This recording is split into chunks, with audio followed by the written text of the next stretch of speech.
SIR এর নাম বাদ যাওয়ার অভিযোগ আর এতেই বুধবার মালদার কালিয়াচকে একেবারে ধুন্ধুমার পরিস্থিতি।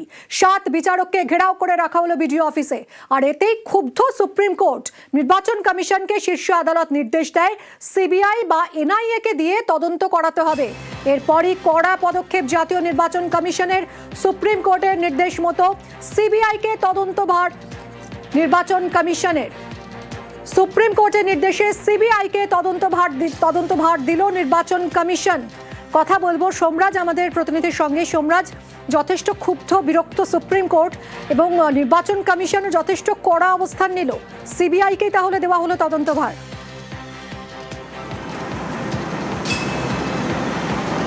হ্যাঁ দেখো, আজ সকালে সুপ্রিম কোর্টের যে নির্দেশ ছিল যে সিবিআই বা এনআইএ কোনো একটি সংস্থাকে দিয়ে মালদার কালিয়াচকের ঘটনা তদন্ত করাতে হবে, সেই মোতাবেক নির্বাচন কমিশন সিদ্ধান্ত নিল সিবিআইকে দিয়ে তদন্ত করানোর। ইতিমধ্যেই জাতীয় নির্বাচন কমিশনের ফুল বেঞ্চ আজকে বৈঠকে বসে। তুমি দেখেছো আজ দুপুরবেলায় জেলাশাসক, পুলিশ সুপার, পুলিশ কমিশনারদের সঙ্গে বৈঠকে বসে। তার আগে কমিশনের ফুল বেঞ্চ তারা একটি অভ্যন্তরীণ বৈঠক করে সুপ্রিম কোর্টের এই যে নির্দেশ এবং পর্যবেক্ষণকে সামনে রেখে, এবং তারপরেই কার্যত সিদ্ধান্ত নিয়ে নেওয়া হয় যে সিবিআইকেই তদন্তভার দেওয়া হবে। তার কারণ এনআইএ বিভিন্ন সময় দেখা যায় যে কোনো বিস্ফোরণের ঘটনা বা এই ধরনের ঘটনার ক্ষেত্রে তদন্ত করে, সেক্ষেত্রে সিবিআইয়ের ওপরই আস্থা রাখতে চাইছে জাতীয় নির্বাচন কমিশন, এবং সেই কারণেই জাতীয় নির্বাচন কমিশনের তরফে সিদ্ধান্ত নেওয়া হয়েছে গতকাল মালদার কালিয়াচকের ঘটনা, বিশেষ করে দফায় দফায় অবরোধ বিক্ষোভ এবং কালিয়াচক 2 নম্বর ব্লকের বিডিও অফিসে যেভাবে জুডিশিয়াল অফিসারদের আটকে রাখার ঘটনা, গোটা ঘটনারই তদন্ত করবে সিবিআই। এবং সুপ্রিম কোর্টের যে নির্দেশ রয়েছে যে প্রাথমিক রিপোর্ট তদন্তকারী সংস্থাকে 6 তারিখে দিতে হবে।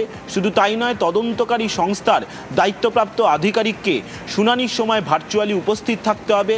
সেই মোতাবেক ধরে নেওয়াই হচ্ছে সিবিআইকে এই তদন্তের রিপোর্ট, প্রাথমিক রিপোর্ট 6 তারিখে সুপ্রিম কোর্টের কাছে পেশ করতে হবে।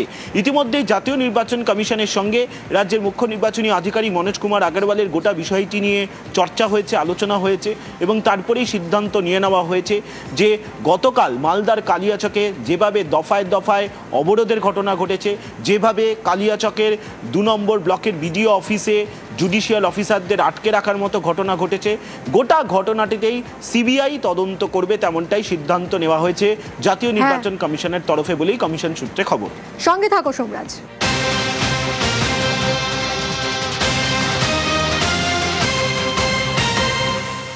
আর পুলিশের বিরুদ্ধে এবার অ্যাকশনে নির্বাচন কমিশন। কর্তব্যে গাফিলতিতে বরখাস্তের ভাবনা কমিশনের। মালদার অশান্তিতে কড়া মনোভাব কমিশনের। বদলি বা সাসপেন্ডই শুধু নয়, এর পরিবর্তে 311 ধারা প্রয়োগের ভাবনা কমিশনের। কি রয়েছে 311 ধারায়, কি ভাবছে কমিশন, জানবো সোমরাজের কাছ থেকে। সোমরাজ, কি ভাবনা চিন্তা এখন নির্বাচন কমিশনের এই শাস্তি দেওয়া নিয়ে?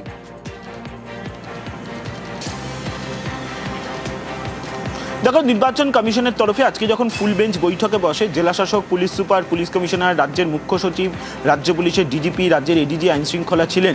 সেই বৈঠকেই দেশের মুখ্য নির্বাচন কমিশনার জ্ঞানেশ কুমার একটা বিষয় স্পষ্ট করে দিয়েছেন যে এবার আর কোনো বদলি বা সাসপেন্ড নয়, এবার সরাসরি 311 নম্বর ধারা প্রয়োগ করা হবে। কি রয়েছে সেই 311 নম্বর ধারায়? 311 নম্বর ধারায় বলা হয়েছে সরাসরি চাকরি থেকে বরখাস্ত করা, দ্বিতীয়ত বাধ্যতামূলকভাবে কম্পালসারি অবসর নেওয়া, অর্থাৎ তাকে চাকরি থেকে বাধ্যতামূলকভাবে অবসর নিতে হবে অথবা চাকরি থেকে বরখাস্ত করা হবে। 311 নম্বর ধারায় এই শাস্তিমূলক পদক্ষেপের কথা উল্লেখ রয়েছে, এবং এক্ষেত্রে দেশের মুখ্য নির্বাচন কমিশনার জ্ঞানেশ কুমার স্পষ্ট করে দিয়েছেন যে মালদার কালিয়াচকের মতো ঘটনার পুনরাবৃত্তি হলে এবার অ্যাকশন নেবে জাতীয় নির্বাচন কমিশন, এবং সেক্ষেত্রে কি অ্যাকশন নিতে পারে তার আইন জাতীয় নির্বাচন কমিশনের হাতে রয়েছে, এবং জাতীয় নির্বাচন কমিশন সেই আইন কিভাবে প্রয়োগ করতে হয় সেটাও তারা বিচক্ষণ জানেন, এবং সেই অনুযায়ী পদক্ষেপ করা হবে। অর্থাৎ গতকালকে রাতের যে ঘটনা মালদার কালিয়াচকের, তা নিয়ে মালদা জেলার জেলাশাসক, পুলিশ সুপার, দেশের মুখ্য নির্বাচন কমিশনার জ্ঞানেশ কুমারের প্রশ্নের মুখে পড়েছেন, রাজ্য পুলিশের ডিজিপিও প্রশ্নের মুখে পড়েছেন। কেন এত দেরিতে রেসপন্স করা হলো তা নিয়ে প্রশ্ন তুলেছেন দেশের মুখ্য নির্বাচন কমিশনার, কিন্তু তার সঙ্গে এটাও স্পষ্ট করে দিয়েছেন যে এবার আর বদলি বা সাসপেন্ড নয়, এবার সরাসরি 311 নম্বর ধারা প্রয়োগ করা হবে। ধন্যবাদ সোমরাজ।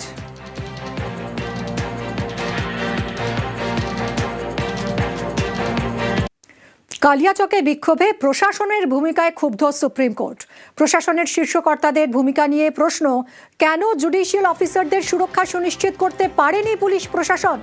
মুখ্য সচিব, ডিজিপি, এসপি এবং ডিএমকে শোকজ সর্বোচ্চ আদালতের। কথা বলবো মৈত্রেয়ী আমাদের প্রতিনিধির সঙ্গে। মৈত্রেয়ী, প্রশাসনের ভূমিকায় ক্ষুব্ধ সুপ্রিম কোর্ট, বিরক্ত সুপ্রিম কোর্ট, কি বললেন? দেখো, আজকে সুপ্রিম কোর্টের যখন শুনানি শুরু হয় সেই সময় প্রধান বিচারপতি তিনি প্রথমেই উল্লেখ করেন যে গত রাত 2টো পর্যন্ত তিনি রিপোর্ট নিয়েছেন এবং তাকে প্রতি পদক্ষেপে কি অবস্থা হচ্ছে এবং কি পরিস্থিতি থাকছে তার পুঙ্খানুপুঙ্খ বর্ণনা দিয়েছেন কলকাতা হাইকোর্টের প্রধান বিচারপতি। এবং সেখানে তিনি উল্লেখ করেন যে প্রশাসনের একাধিক কর্তাদেরকে বলার পরও জুডিশিয়াল অফিসাররা তারা ছাড়া পাননি এবং যখন শেষ পর্যন্ত তাদেরকে ঘেরাও মুক্ত করা গেল তারপরেও তাদের গাড়ির উপর ইট ছোড়া হলো, তাদের গাড়ি ধাওয়া করা হলো, বাঁশ দিয়ে মারা হলো। ফলে তাদের নিরাপত্তা কোনোভাবেই প্রশাসনের তরফ থেকে সিকিউর করা সম্ভব হলো না। এই পরিস্থিতিতে দাঁড়িয়ে তাদের বক্তব্য তারা মনে করেছেন এবং তারা স্পষ্টতই উল্লেখ করেছেন যে আইন শৃঙ্খলা পরিস্থিতি কার্যত ভেঙে পড়েছে, এটা দেখেই বোঝা যাচ্ছে। এবং তারপরেই কিন্তু একেবারে খড়গহস্ত হয়ে কার্যত মুখ্য সচিব, ডিজিপি, ডিএম এবং এসপি কে শোকজ করার নির্দেশ দেয় সর্বোচ্চ আদালত। এবং শুধু সেটাই নয়, শোকজ করে তাদেরকে জানাতে বলা হয়েছে যে তাদের বিরুদ্ধে কেন ব্যবস্থা নেওয়া হবে না। তাদের যে দায়িত্ব ছিল সেই দায়িত্ব তারা পালন করতে পারেনি, ফলে তাদের বিরুদ্ধে কেন ব্যবস্থা নেওয়া হবে না সেটার জবাব দিক তারা।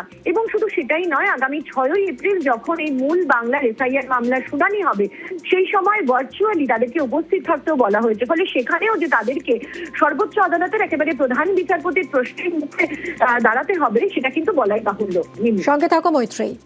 মালদায় বিক্ষোভ, অশান্তিতে বিরক্ত সুপ্রিম কোর্ট। জুডিশিয়াল অফিসারদের নিরাপত্তায় কেন্দ্রীয় বাহিনীর নির্দেশ। কমিশনকে দ্রুত কেন্দ্রীয় বাহিনী মোতায়েনের নির্দেশ শীর্ষ আদালতের। মৈত্রেয়ী, এই সংক্রান্ত কি নির্দেশ আদালতে জানাও? দেখো, কেন্দ্রীয় সর্বোচ্চ আদালতের তরফ থেকে আজকে এটা স্পষ্ট করে দেওয়া হয়েছে যে জুডিশিয়াল অফিসাররা আদতে তাদের এক্সটেন্ডেড হ্যান্ড, ফলে সেখানে দাঁড়িয়ে জুডিশিয়াল অফিসারদের সুরক্ষা সুনিশ্চিত করতেই হবে এবং তাদের শুধু তাদেরই নয়, তাদের এবং তাদের পরিবারেরও সুরক্ষা সুনিশ্চিত করতে হবে।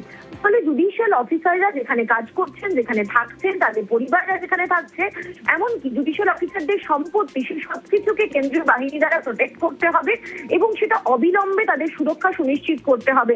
তার জন্য রাজ্য প্রশাসনকে কথা বলতে হবে কমিশনের সঙ্গে এবং সর্বোচ্চ আদালতের যে নির্দেশ সেই নির্দেশকে কার্যকরী করতে হবে। মিমি, ধন্যবাদ মৈত্রেয়ী। আজকে বেঞ্চের যে অবজারভেশন সাংঘাতিক, যে একটি রাজ্য, সেই রাজ্য কিভাবে পলিটিসাইজড হয়েছে, প্রতিটি ইস্যুকে কিভাবে পলিটিসাইজ করা হচ্ছে। প্রধান বিচারপতি বলেছেন যে গ্রাউন্ডে কি হচ্ছে আমরা কি খবর রাখি না। রাত্রি 2টো পর্যন্ত তার দৃষ্টিতে ছিল, তিনি চেষ্টা করেছেন, মানে কোথাও রিচ করা যায়নি। এটা তো বোঝাই যাচ্ছে যে বিষয়টি কতটা প্যাথেটিক হয়েছে। যে নির্দিষ্ট নির্দেশ, এই যে উচ্চতম আধিকারিকদের তাদেরকে শোকজ করা, নির্দিষ্টভাবে এই অ্যাসিওরেন্স দেওয়া যাতে জুডিশিয়াল অফিসাররা ফ্রিলি এই কাজটি করতে পারেন। নিউজ